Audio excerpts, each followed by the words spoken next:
ابو کلام کہتے ہیں کہ ایک رات میری والدہ نے سالن اور ایک جلی ہوئی روٹی میرے والد کے آگے رکھ دی۔ میں اپنے والد صاحب کے رد عمل کا ویٹ کرتا رہا، انتظار کرتا رہا کہ شاید وہ اب غصہ کریں گے، لیکن انہوں نے انتہائی سکون کے ساتھ کھانا کھایا اور کھانا کھا کے مجھ سے پوچھا کہ آج اسکول میں دن کیسا گزرا۔ ابو کلام کہتے ہیں کہ مجھے یاد نہیں کہ میں نے اپنے باپ کو کیا جواب دیا، لیکن اسی دوران میری والدہ نے روٹی جل جانے کی میرے والد صاحب سے معذرت کی۔ میرے والد نے کہا کوئی بات نہیں، مجھے تو آج روٹی کھا کر بہت مزہ آیا۔ اسی رات میں جب اپنے والد کے کمرے میں ان کو شب بخیر کہنے گیا تو مجھ سے رہا نہ گیا تو میں نے ان سے پوچھ ہی لیا کہ ابا جان کیا واقعی جلی ہوئی روٹی کھا کر آپ کو بہت مزہ آیا؟ انہوں نے مجھے بہت پیار سے جواب دیا کہ بیٹا ایک جلی ہوئی روٹی کوئی نقصان نہیں دیتی، لیکن تلخ رد عمل اور بد زبانی انسان کے جذبات کو مجروح کر دیتے ہیں۔ میرے بچے، یہ دنیا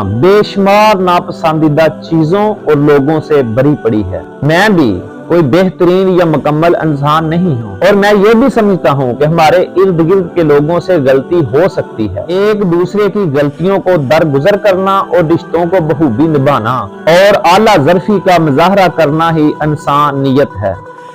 انسان غلطی کا، خطا کا پتلا ہے۔ یہ غلطی مجھ سے بھی ہو سکتی ہے، سب سے ہو سکتی ہے، تو کسی کی غلطی کو، اس کی عزت نفس کو مجروح نہ کیا جائے غصہ کر کے۔ یہ جو ابو کلام کا واقعہ سنانے کا صرف مقصد یہ ہے کہ اس عبارت میں ایک چھوٹا سا سبق ہے کہ ہم دوسروں کی غلطیوں سے درگزر کرنا سیکھیں۔ یقین کریں، اگر ہم چاہتے ہیں نا کہ اللہ تبارک و تعالی ہمیں معاف کر دے تو پھر لوگوں کو معاف کرنا سیکھیں۔ اگر کسی سے کوئی غلطی ہو جاتی ہے تو اسے ڈانٹ ڈپٹ یا غصہ کر کے اس کی عزت نفس کو، اس کی خواہشات کو اور اس کے جذبات کو مجروح مت کریں۔ اگر کسی انسان کا آپ کی وجہ سے دل دکھ ہے نا تو پھر آپ کا کوئی اچھا اور نیک عمل قابل قبول نہیں ہوگا۔ سب سے جو ضروری چیز ہے نا، دلوں کو توڑنا نہیں، دلوں کو جوڑنا سیکھیں۔ اور معراج کی رات جب نبی کریم صلی اللہ علیہ وآلہ وسلم سے اللہ تبارک و تعالیٰ کے حضور پیش ہوئے اور اللہ سے ہم کلام ہوئے تو اللہ تبارک و تعالیٰ نے راز و نیاز کی بہت باتیں کی۔